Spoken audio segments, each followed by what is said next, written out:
Nacional. Ingeniero en sistemas, egresado de la Universidad Bicentenaria de Agua. Cuenta con una maestría en gerencia administrativa, un doctorado en ciencias de la educación y una sólida formación postal en áreas como investigación emergente, sistemas filosóficos, profundización filosófica y filosofía de la ciencia y la transformación. A lo largo de más de 2 décadas, la doctora Perdomo ha desempeñado roles clave en el ámbito académico y de investigación. Ha sido docente universitaria, coordinadora de líneas de investigación en desarrollo tecnológico, asesora de proyectos de innovación educativa. Como socia fundadora de Sinapsis, compañía anónima, AMI, SC, y la red de investigadores de la transcomplejidad, ha creado iniciativas orientadas a la transformación organizacional, la logística inteligente y la producción de conocimiento transdisciplinario. Su experiencia incluye la dirección de programas de posgrado, la coordinación de redes académicas interinstitucionales y gestión de proyectos en el sector privado, especialmente en áreas de la logística, sistema y control de gestión. Además, ha sido investigador en enfoques emergentes como la transcomplejidad, con énfasis en la praxeología de la investigación y la perspectiva tecnológica. Su compromiso con la excelencia ha sido reconocido con distinciones como el galardón al liderazgo académico, el título de profesora de 2024 y su participación como conferencista en la divulgación del pensamiento transcomplejo.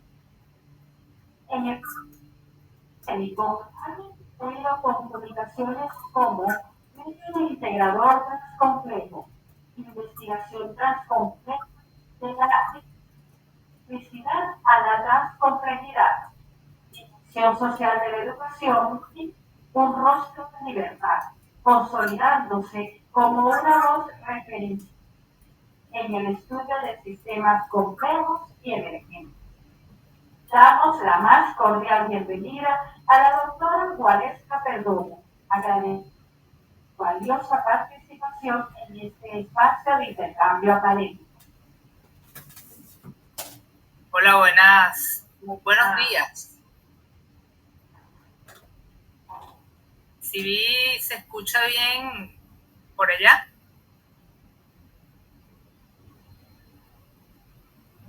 Bueno, yo sé que ya que el Club de Fans está activo en el Google Meet, gracias por acompañarme, gracias por invitarme a la Universidad Politécnica Territorial José Antonio Anzoátegui, a la doctora Carlena Astudillo y al doctor Juan Hernández también, que sé que bueno, que detrás de esa bonita referencia que han hecho de mí está también el cariño y el conocimiento de años de amistad y de interrelación que tenemos ya con la transcomplejidad. Y decía en el preámbulo que me siento muy orgullosa de que quieran tanto la transcomplejidad y que se haya logrado tanto, ¿no? En la transformación de una universidad, que es bastante importante. Bueno, el día de hoy venimos con un tema que ciertamente es transcomplejo. Vamos a hablar de la tokenización del lenguaje y, como ustedes ya escucharon en mi resumen curricular, pues soy un ingeniero un poco particular. Podría decir que soy un ingeniero transcompleja porque amo la filosofía y realmente esto me ha llevado a otros mundos de entendimiento de lo que es la técnica. Entonces, de la filosofía de la inteligencia artificial a las sombras, ¿no? de todo esto. Entonces, bueno, el propósito fundamental de estas pequeñas reflexiones que vamos a tener en la mañana, tarde, mediodía de hoy es explorar algunos mecanismos de la tokenización. No pretendo que salgamos ingenieros de datos o científicos de datos de acá, nada más lejano de esto, pero sí reflexionar sobre algunas implicaciones filosóficas sobre el lenguaje, sobre el funcionamiento de la inteligencia artificial desde sus adentros, que son los LLMS, y finalmente un poco de el lado oscuro que puede tener la tecnología a raíz de la lente distópica de Orwell, y planteando algunas interrogantes en lo que es la representación del pensamiento y algunas reflexiones al cierre de esto.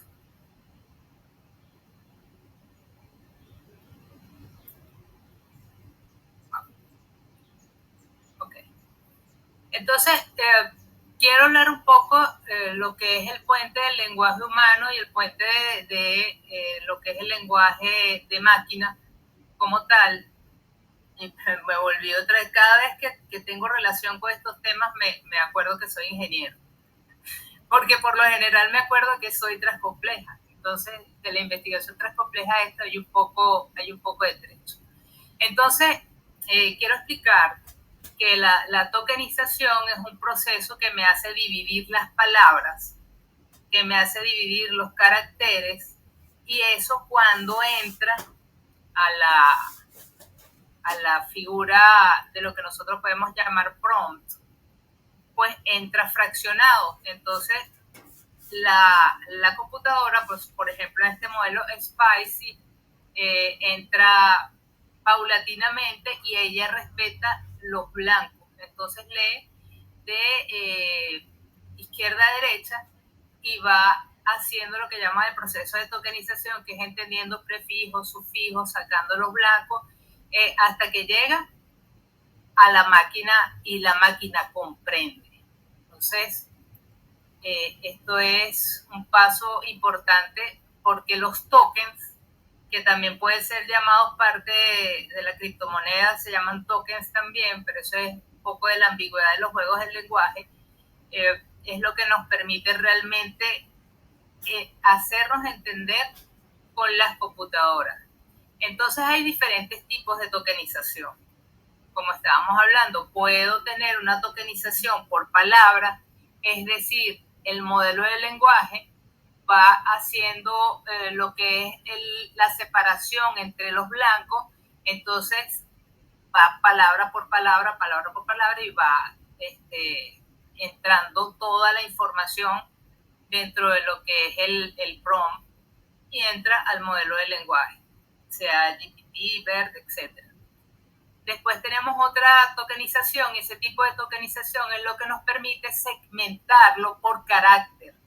Y esto es utilizado sobre todo en sistemas multilingües, porque, por ejemplo, para nosotros meternos en Copilot, en Gemini, en el famosísimo ChatGPT, en chino o en japonés, pues eso tiene una carga o un peso de token diferente a lo que tal vez pueda tenerlo en español, y a lo mejor más económico o más rápido es el entendimiento en el inglés, que casi que todos los modelos largos de lenguaje están hechos para que las ideas o las palabras o los caracteres sean entendidos más fácil desde lo que es ese idioma. Entonces, hay una tercera forma de tokenización, que es realmente ir con los prefijos, los sufijos, y eso va teniendo un peso específico dentro de lo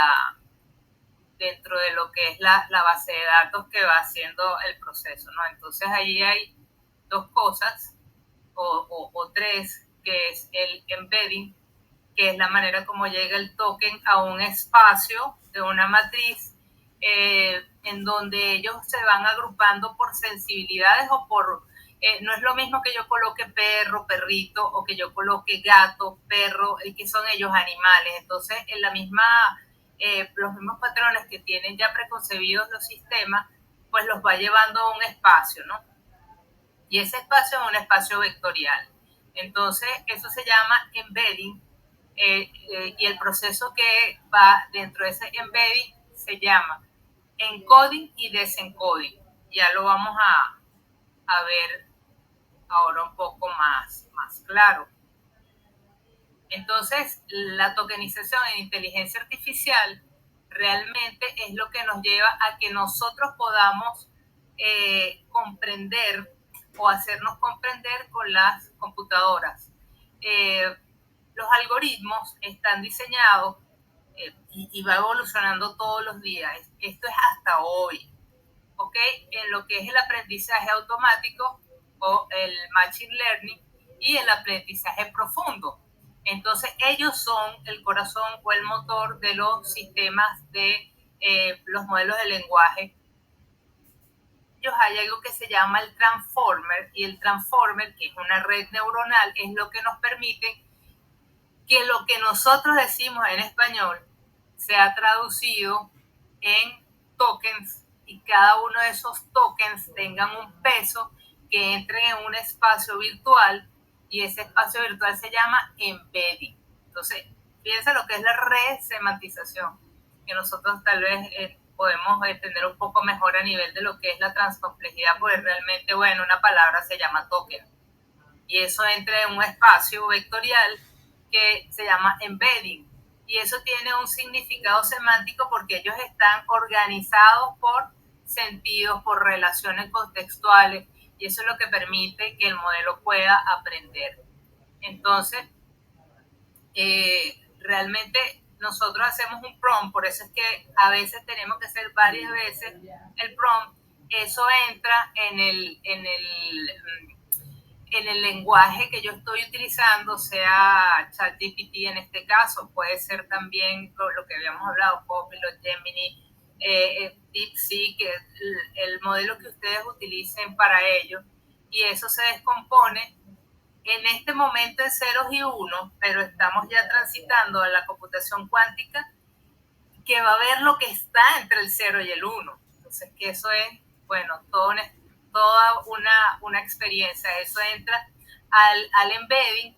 Dentro del embedding, él va posicionándose dónde va, y entonces lo entiende la computadora, todo lo que nosotros hacemos, y después viene la respuesta del sistema inteligente. Entonces, recapitulo, el token es la moneda. Por eso es que hay algunos modelos de lenguaje que te dicen ya se te acabó el cupo de token, tienes que esperar hasta mañana que se te renueve, porque es realmente una moneda de intercambio con los que trabajan los modelos largos de lenguaje o los modelos grandes de lenguaje. Entonces, ¿cómo me responde la IA? ¿Y cómo es posible que algunas personas digan que la inteligencia bajar, por ejemplo, como psicólogo, porque me entiende, la inteligencia artificial me entiende? Entonces, estas 4 cosas que están aquí, o estos 4 elementos que están aquí, primero la representación vectorial que se hace dentro del embedding, que para entenderlo un poco más es una cosa así, que entra, obviamente que es un proceso de programación vectorial dentro de una cantidad de matrices y de motores de inferencia, etcétera. Entonces eso entra en ese espacio que se llama embedding, y él lo va adecuando para que la máquina, el aprendizaje de máquina, el machine learning o el aprendizaje profundo, pueda captar qué es lo que nosotros queremos de la inteligencia artificial. Entonces, primero es la representación dentro del embedding, representación. Después hay un procesamiento secuencial. Entonces ahí entran las redes neuronales, en este caso las transformers, y ellas entienden qué es lo que nosotros queremos decirles o queremos comunicarles. Después hay una cantidad de cosas en esa caja negra que existen en los sistemas, que es una caja y una capa de abstracción que va entendiendo, va transformando ceros y unos. El token se convierte en ese peso queda en un espacio vectorial, la computadora lo transforma, lo entiende y responde. Entonces hay una decodificación que hay una generación de una respuesta que también tiene que descomponer para que nosotros entendamos en español, porque la mayoría de los lenguajes de esto están en inglés. Entonces, la otra cosa es cómo recuerda. ¿Cómo me recuerda la inteligencia artificial? Bueno, hay un proceso que se llama autoatención o el self-attention, y ese es un mecanismo de atención del mismo Transformer. Y aquí podemos ver una pequeña gráfica en donde él decodifica y desdecodifica. Toma la atención, entonces por eso es que recuerda y te dice, Valesca, buenos días, ¿cómo estás? ¿Qué quieres que discutamos hoy? ¿Sobre filosofía o sobre transcomplejidad? Y tú dices, wow, Copilot, ¿qué pasó aquí? De hecho, en estos días me dijo que podía ser, que me dijo nosotras. Y yo le dije, es que tú eres mujer. Entonces me dijo, no, yo no tengo género, pero ¿qué quieres que sea? Es decir, ¿quieres conversar con una mujer o quieres conversar con un hombre? Y yo le dije, no tengo preferencias de conversar con una u otra cosa, solamente tiene sesgo. Entonces, quiero saber cómo recuerda.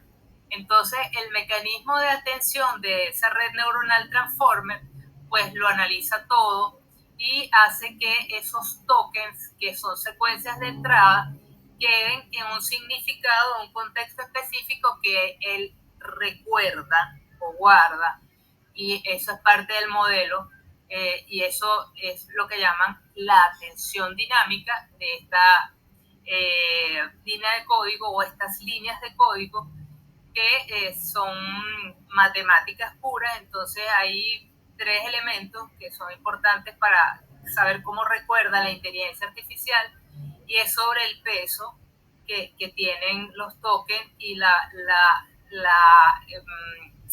cantidad de veces que tú puedes repetir casi que lo mismo, ¿no? Entonces, definitivamente los tokens se suman, se restan.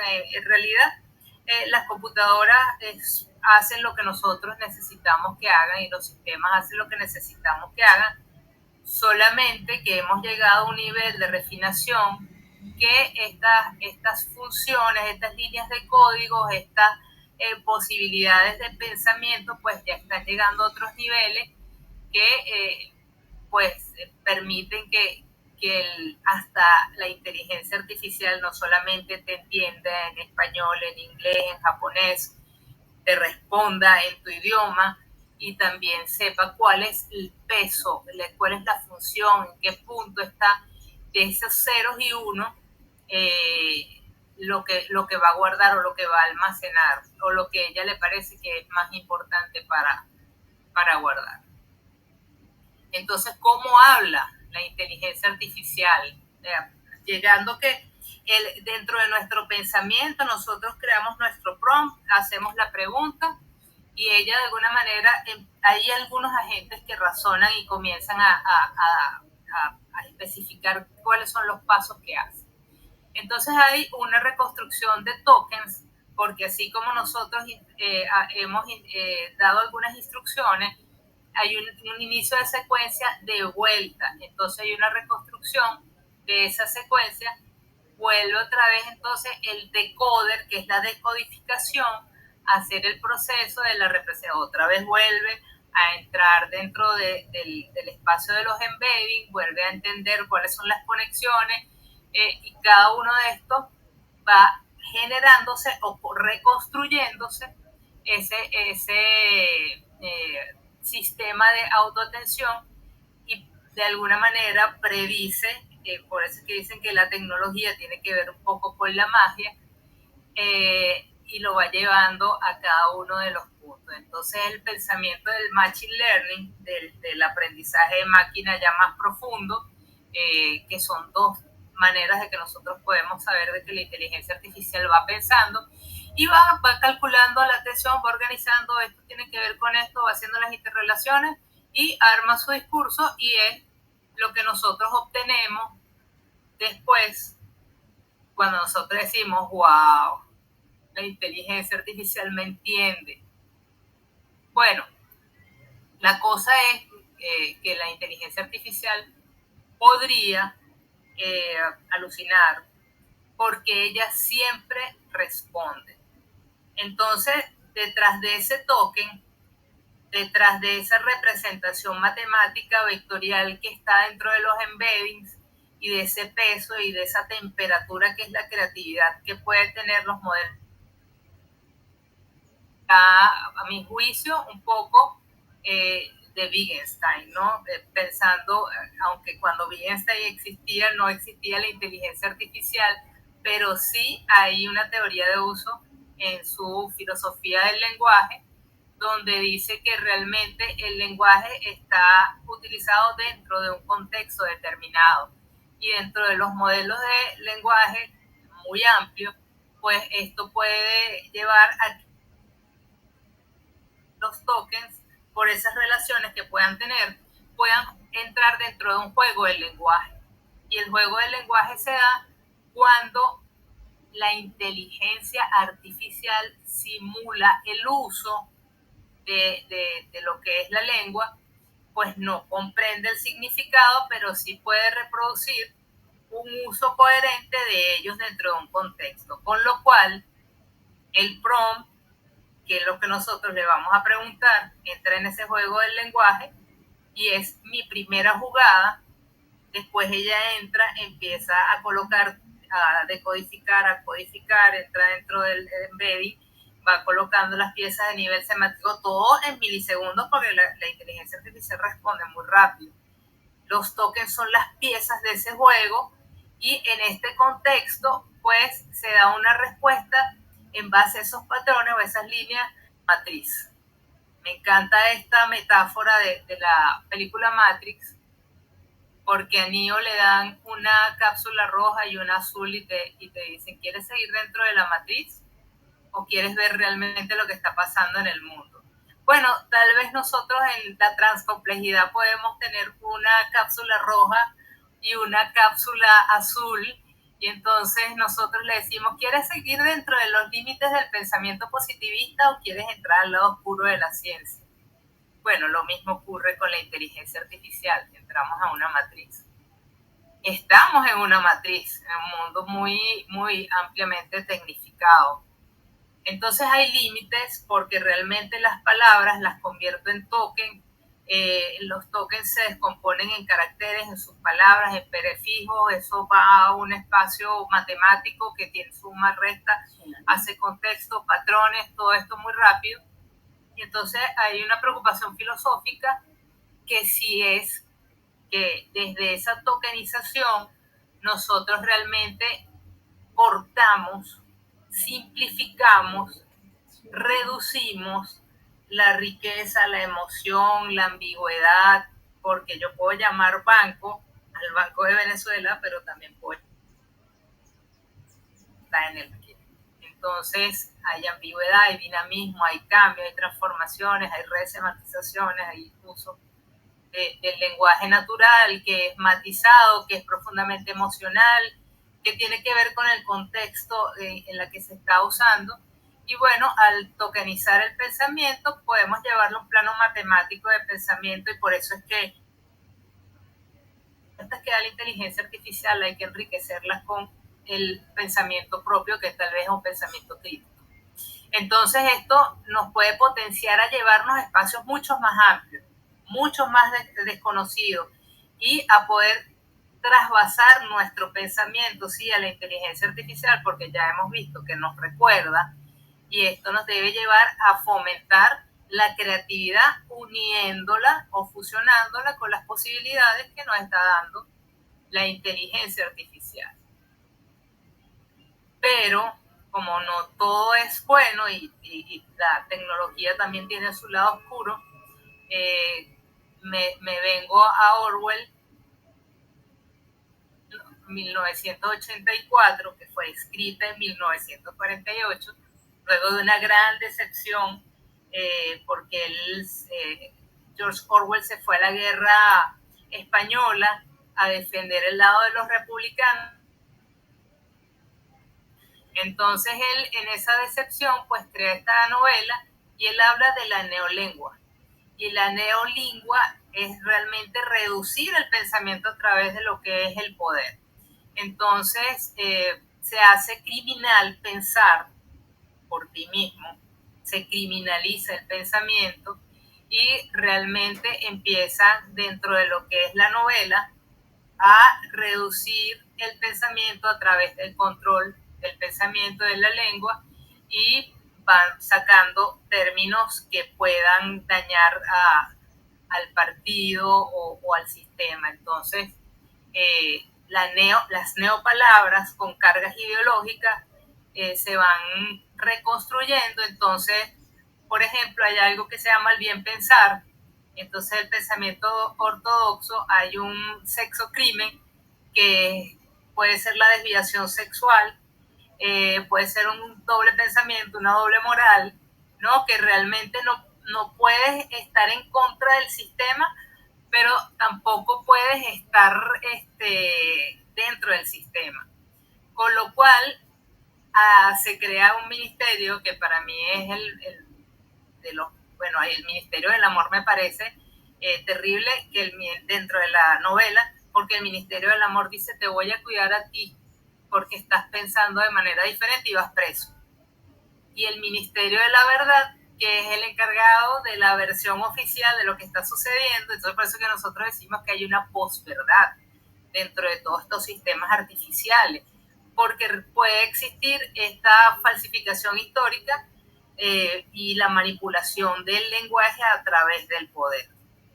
Entonces, dentro de la inteligencia artificial y dentro de la tokenización de las palabras puede existir el poder, la manipulación, puede existir los sesgos, puede existir límites de contexto, puede haber realmente un control ideológico detrás de esto, pero a la vez también es necesario para una eficiencia y un avance de la tecnología a través de la comprensión matemática y algorítmica de esto.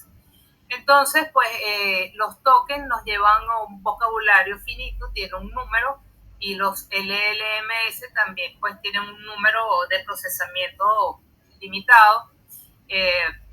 Pues más riqueza tenemos nosotros en nuestra lengua, sobre todo la lengua española, que tiene tantas palabras y tantos significados. Hay una estandarización y homogenización de la forma, por eso es que nosotros podemos detectar rápidamente qué es inteligencia artificial en los trabajos de nuestros muchachos, porque hay patrones que ya nosotros sabemos. Si sale la palabra es alto, es muy complejo, ya tú dices, esto es hecho con inteligencia artificial, ya uno se da cuenta. Y bueno, hay subpalabras y construcción de significados que, bueno, esta neolengua artificial realmente va haciendo que los tokenizadores descompongan las palabras y las vuelvan a las palabras y las vuelvan a recomponer. Hay una hipótesis de Shafir y Worf y la neolengua tokenizada que dice que, bueno, que hay un determinismo lingüístico muy fuerte, que el pensamiento se debilita, y hay unos estudios que han dicho que ahora podemos ser más torpes si dejamos de pensar y dejamos que las inteligencias artificiales piensen, hagan nuestros trabajos, investiguen, etcétera. Nosotros debemos estar muy pendientes de esto. Y bueno, la neolengua realmente es una versión de lo que es el determinismo lingüístico, porque la respuesta que te va a dar proviene realmente de algo que no razona, sino que tiene unos patrones y un motor de inferencia que va haciendo las secuencias dentro de las matrices, dentro del algoritmo, y realmente te genera esa respuesta tokenizada de la inteligencia artificial. Y bueno, para cerrar ya, tenemos unas reflexiones que de aquí realmente me hago la pregunta si habrá que reforzar la idea de neolenguas transhumanas, es decir, enriquecer lo que nos da la inteligencia artificial con nuestro propio criterio, lograr nosotros mismos como humanos eliminar los sesgos sistémicos que puedan existir, los elementos ideológicos que puedan estar en aquellos que traen ahora que, bueno, ahora vamos a vivir con los agentes de inteligencia artificial y vamos a tener una interacción, alguno más rápido que otros. Y bueno, muchas gracias por habernos invitado, gracias por tenernos acá, les invitamos quería decirles cuáles fueron las inteligencias artificiales que utilicé para que los tengan por ahí. Entonces, muchachos, la presentación fue hecha en Gamma. Las imágenes, algunas fueron hechas en FreePic y algunos en Napkin. Y me utilicé un asistente de investigación muy interesante que se llama Skyward y Copilot, que bueno, Copilot ya sabe que es lo que me gusta, o como diría mi amiga Raquel, Copilot me entiende. Muchas gracias por su atención y por su tiempo.